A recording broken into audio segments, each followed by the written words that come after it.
है तो उसका दिल बदले की आग से भर गया। अब मेरा वक्त आ गया है, शिवांश ने सोचा। वो बिना देर किए बैंक से वह घर खरीद लेता है और अगले ही दिन रौनक के घर पहुंचकर पूरे परिवार को साफ शब्दों में कह देता है। रौनक यह सुनते ही गुस्से में भड़क जाता है। बहस शुरू होती है और फिर दोनों के बीच हाथापाई तक बात पहुंच जाती है। घर का माहौल तनाव से भर गया है। रौनक की बहन घबरा जाती है और तुरंत प्रार्थना को फोन करके कहती है। प्रार्थना जैसे ही फोन पर यह सुनती है, बिना समय गंवाए वहां पहुंच जाती है।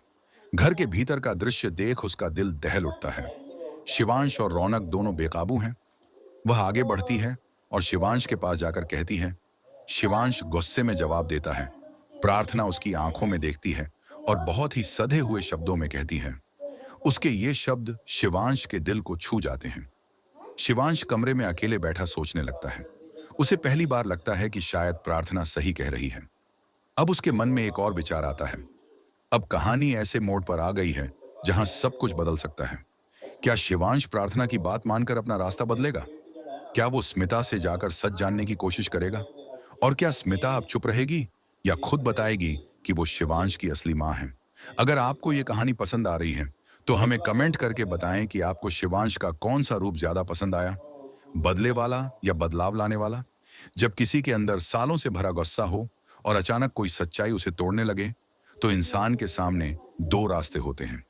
या तो वो गुस्से के रास्ते पर चलता रहे या सच्चाई को गले लगाकर खुद को बदल दे। शिवांश अब उसी मोड़ पर खड़ा था। रौनक के घर पर जो हुआ वो शिवांश को अंदर तक झकझोर गया था। प्रार्थना के शब्दों ने उसका गुस्सा कम तो किया, लेकिन दिल में अब सवाल बहुत थे। रात के सन्नाटे में वो अपने कमरे में अकेला बैठा सोच रहा था। उसकी आंखों से आंसू बहने लगे थे। उसे याद आया बचपन का वो वक्त जब उसे हर बात के लिए अकेले ही लड़ना पड़ा था। ना कोई माँ का सहारा, ना पिता का नाम। अब वो और नहीं सह सकता था। उसने तय किया। सुबह होते ही शिवांश सीधा स्मिता जावेरी के बंगले पर पहुंच गया। बिना सिक्योरिटी को रोके वो अंदर घुस गया। स्मिता उसे देखकर चौंक गई। शिवांश ने सीधा सवाल किया। स्मिता कुछ पल चुप रही। उसकी आंखें भर आईं। क्या कहूं मैं शिवांश? कहना पड़ेगा। शिवांश का स्वर अब तीखा था। स्मिता ने कांपते हुए होंठों से कहा। यह सुनते ही शिवांश की आंखों में आंसू आ गए। वो वहीं खड़ा रह गया, जैसे जमीन उसके पैरों के नीचे से खिसक गई हो। स्मिता ने रोते हुए कहा। शिवांश अब नफरत और ममता के बीच फंसा हुआ था।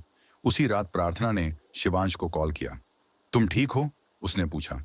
शिवांश ने कहा, आज पहली बार मैं टूट गया हूं। सच्चाई मिल गई, लेकिन दिल भारी हो गया है। प्रार्थना ने बहुत प्यार से जवाब दिया।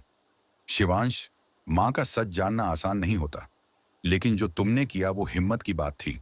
अब आगे का रास्ता तुम्हारे हाथ में है। क्या तुम मेरे साथ चलोगी?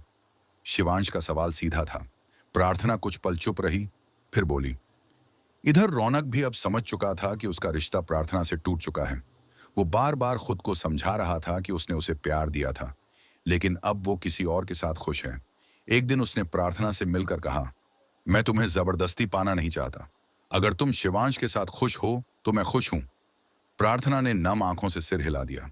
रौनक ने उस पल खुद को हारते हुए भी एक सच्चा इंसान महसूस किया। लेकिन सब कुछ इतना आसान भी नहीं था। स्मिता की पुरानी दोस्त रितिका, जो पहले उसकी मददगार थी, अब उसे ब्लैकमेल करने लगी थी। स्मिता फिर से डर गई। अब मैं क्या करूं? वो सोचने लगी। पर इस बार उसके पास एक सहारा था, उसका बेटा। अब शिवांश के सामने दो रास्ते थे। या तो वो रितिका को सबक सिखाने के लिए वही पुराना तरीका अपनाए, गुस्सा, धमकी, जबरदस्ती, या वो सच्चाई को अपनाकर अपनी मां को हिम्मत दे। प्रार्थना ने उसे समझाया। शिवांश ने फैसला कर लिया। अब वो सबके सामने जाकर सच को सामने लाएगा, खुद नहीं, अपनी मां के साथ। आपको क्या लगता है, क्या स्मिता दुनिया के सामने अपना सच बताएगी? क्या रितिका की चालें काम करेंगी या शिवांश की समझदारी सबको बचा लेगी? जब रिश्ते झूठ से दबे हों और सच्चाई डर के नीचे छिपी हो, तो जिंदगी वहीं ठहर जाती है। लेकिन अब वक्त आ गया था कि हर नकाब हटे, हर सवाल का जवाब मिले और हर रिश्ता अपना सही नाम पाए। शिवांश अब गुस्से से नहीं, सच्चाई से लड़ना चाहता था।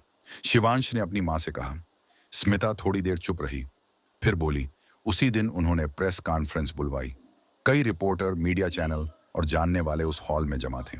सभी को लग रहा था कि ये कोई बड़ी बिजनेस घोषणा होगी, लेकिन जो हुआ उससे सब हैरान रह गए। स्मिता मंच पर आई, हाथ कांप रहे थे, लेकिन आवाज में एक नई ताकत थी। पूरे हॉल में सन्नाटा छा गया। रिपोर्टर्स सवाल पूछने को तैयार ही थे कि तभी शिवांश मंच पर आया और अपनी मां का हाथ पकड़ लिया। रितिका जो पर्दे के पीछे बैठी थी, उसका चेहरा उतर गया। उसकी धमकी अब किसी काम की नहीं रही। उसी समय पुलिस आ गई और स्मिता ने खुद रिपोर्ट दी। रितिका को हिरासत में ले लिया गया। उसका खेल खत्म हो गया। रौनक ने भी इस पूरे मामले को देखा और समझा कि शिवांश सिर्फ नाम से बड़ा नहीं, दिल से भी बड़ा है। एक दिन उसने शिवांश से हाथ मिलाया और कहा। शिवांश मुस्कुराया और बोला, अब जब सब कुछ खुल चुका था, मां का सच, बेटे का दर्द और दुश्मनों की चाल, तो बचे थे बस दो दिल, जो अब जुड़ने ही वाले थे। शिवांश ने प्रार्थना को एक शांत जगह बुलाया, जहां बचपन में वो तन्हा खड़ा हुआ करता था। वहां पहुंचकर उसने कहा। प्रार्थना की आंखों में आंसू थे, लेकिन मुस्कान भी थी। उसने कहा, कुछ महीनों बाद शिवांश और प्रार्थना की सगाई हो चुकी थी। स्मिता ने अपने बेटे को बिजनेस में साझेदार बना लिया था। रौनक ने एक नया सोशल प्रोजेक्ट शुरू किया, जिसमें वो जरूरतमंदों के लिए काम कर रहा था। और प्रार्थना अब सिर्फ किसी की प्रेमिका नहीं, बल्कि एक मजबूत आवाज बन चुकी थी, जो हर गलत के खिलाफ खड़ी होती। शिवांश की यह कहानी सिर्फ उसके सफर की नहीं थी, ये हर उस इंसान की कहानी है जो अपने अतीत के बोझ से जूझ रहा है, जो प्यार के नाम पर खोया भी है और पाया भी।